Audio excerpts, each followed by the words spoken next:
अस्सलाम वालेकुम। थोड़ी सी बात करेंगे। बांग्लादेश में एक बहुत बड़ी तब्दीली आई है।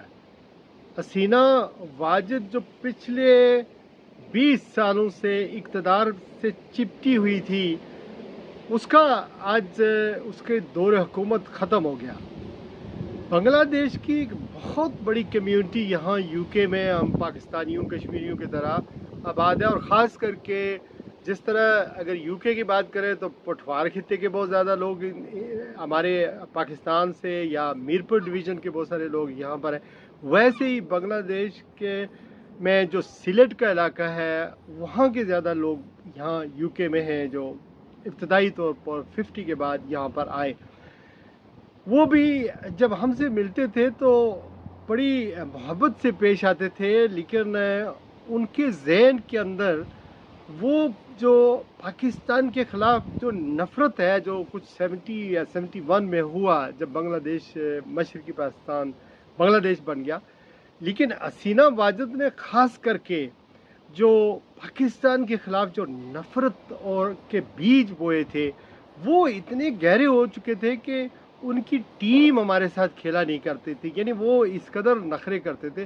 और फिर ख़ास करके जो बांग्लादेश के अंदर जमात इस्लामी के साथ जो कुछ हुआ, वो आप हैरान हो जाएंगे कि उनकी सारी टॉप लीडरशिप पे उसको या तो हसीना वाजिद ने बिल्कुल ही फांसियाँ चढ़ा दी, जेलों में डाल दिया गया।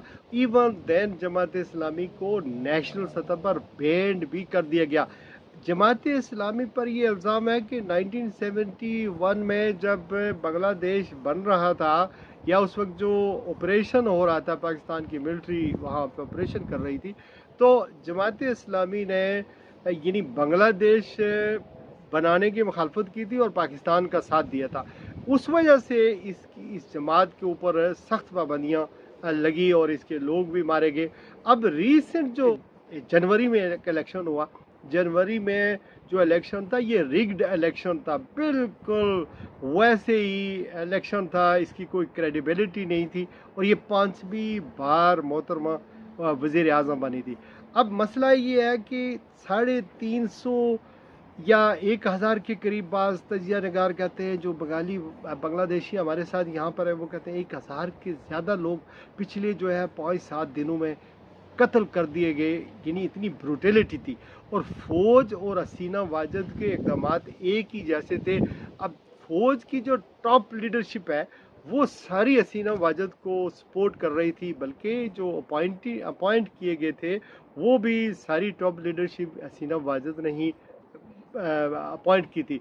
लेकिन इसके बावजूद के जो स्ट्राइक हुए, जिस तरह अवाम ने अपना गम और गुस्सा दिखाया, और जिस तरह कोटा सिस्टम था कि वो अपनी जमात के लोगों को ही नवाजना चाहती थी मुलाजमतों में, दिगर शोबों में, और अपोजिशन की सारी जमातों को उसने दीवार पर लगा दिया था। मसला ये है कि अब वो फ़ौज ने उसको एक सेफ एग्ज़िट दिया है।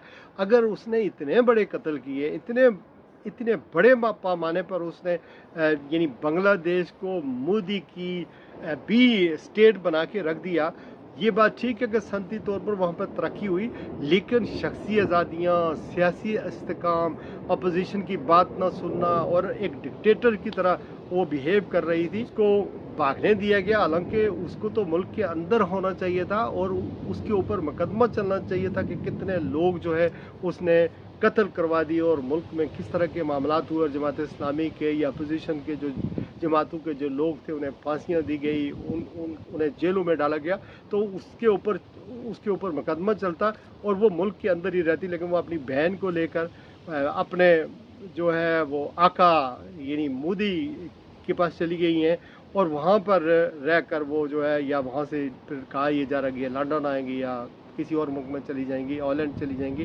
तो ये है सारा सिनेरियो। अब मसला ये है कि इसमें पाकिस्तान के लिए क्या है। देखिए, पाकिस्तान के जो बांग्लादेश के साथ जो सफारती ताल्लुकात हैं वो या तजारती ताल्लुकात हैं वो बिल्कुल न होने के बराबर थे। हमारे मुकाबले में हिंदुस्तान बहुत ज़्यादा इनसाइड बांग्लादेश में पेनेट्रेट कर गया था। अब हमारी जो हुकूमत है, हमारी जो फ़ौज है, हमारे जो अदारे हैं, उन्हें चाहिए, या हमारी इंटेलिजेंस एजेंसियाँ हैं, उन्हें भी चाहिए कि बांग्लादेश में अपना एक रोल बनाएं। चूँकि हिंदुस्तान या बांग्लादेश की अगर बात करें तो हिंदुस्तान के मालदीव के साथ भी ताल्लुकात ख़राब है, म्यांमार के साथ भी ताल्लुकात ख़राब है, और फिर श्रीलंका के साथ भी ताल्लुकात ख़राब है। सिर्फ बांग्लादेश एक वाहिद मुल्क था जो हाँ में हाँ मिलाता था, इंटरनेशनल सतह पर हो, किसी प्लेटफार्म पर हो, यानी भारत को हाँ में हाँ मिलाता था। और फिर जो हमें कश्मीर के हवाले से बांग्लादेश से जो सपोर्ट मिलती थी, जो बांग्लादेशी यहाँ पर हम जब मुजाहरे करते थे इंटरनेशनल प्लेटफार्मों में, तो अक्के दुक्के वो भी शामिल होते थे, उसमें बिल्कुल ही बांग्लादेश ने उससे बैकआउट कर दिया था। और फिर जिस तरह हमने देखा कि अब बांग्लादेश के अंदर सुख का सांस तो लोगों ने लिया है, लेकिन अब देखना यह है कि क्या जो वहाँ के आर्मी चीफ हैं उन्होंने ऐलान कर दिया है कि एक कौमी हुकूमत बनेगी, इंटरम हुकूमत बनेगी। अब ये है कि कोशिश ये करनी चाहिए कि अगर पाकिस्तान का कोई रोल है या हमारा कोई रोल है, चूँकि वहाँ पर देखना ये है कि जो टॉप लीडरशिप है वो आर्मी की, वो अगर जमात इस्लामी पे बैन को बरकरार रखती है, तो फिर इसका मतलब यह है कि आर्मी जनरल्स जो है या बांग्लादेश की आर्मी भी मोदी की या इंडिया की पॉलिसी को अपने मुल्क के अंदर यानी इम्प्लीमेंट करने जा रही है। और जमात इस्लामी पर अगर पाबंदी हट जाती है तो इसका मतलब ये होगा कि बांग्लादेश की आर्मी इंडिया के कंट्रोल में उस तरह नहीं है जिस तरह हम समझ रहे हैं। लेकिन इस मौके पर देखना यह है कि दुआ भी करनी चाहिए, कोशिश भी करनी चाहिए कि ये आर्मी जो है वो उसने अमन अमान तो संभाल लिया, लेकिन अच्छी बात ये हुई कि उन्होंने मार्शल लॉ या कू जो है वो इम्पोज नहीं किया, बल्कि उन्होंने कहा कि सियासी जमातों के साथ मिलकर अवामी लीग जो हसीना वाजिद की अपनी जमात है उसको जो है उसके बगैर बाकी जमातों से बातचीत होगी और एक कौमी हुकूमत, मखलूत हुकूमत या केयर टेकर गवर्नमेंट वो बनाई जाएगी, या और हो सकता है कि वो कुछ अर्सा तक चले और फिर नए इंतखाबात हो। लेकिन अच्छी बात यह है कि फौजी रूल नहीं आया, जिसकी वजह से सब ने सुख का सांस लिया।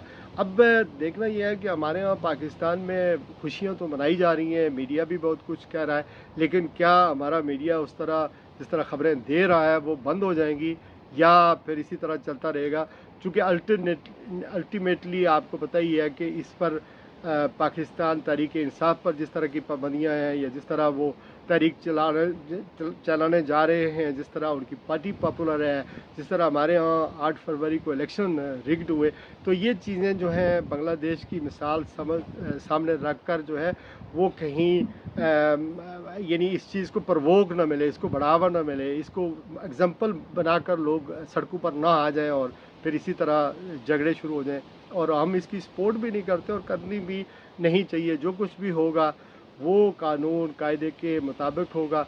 ये बात ठीक है कि जमहूरियत के लिए हमें आवाज़ उठानी चाहिए, हमें जमहूरियत में रहते हुए जो हमारा पुरअमन एहतजाज का हक़ है वो जारी और सारी रहना चाहिए, लेकिन कानून को हाथ में लेना, मुल्क को नुकसान पहुँचाना या मुल्क के अदारों को नुकसान पहुँचाना, ये मेरे ख्याल में इसकी इजाज़त नहीं होनी चाहिए। और ये कैसे हो मुमकिन है?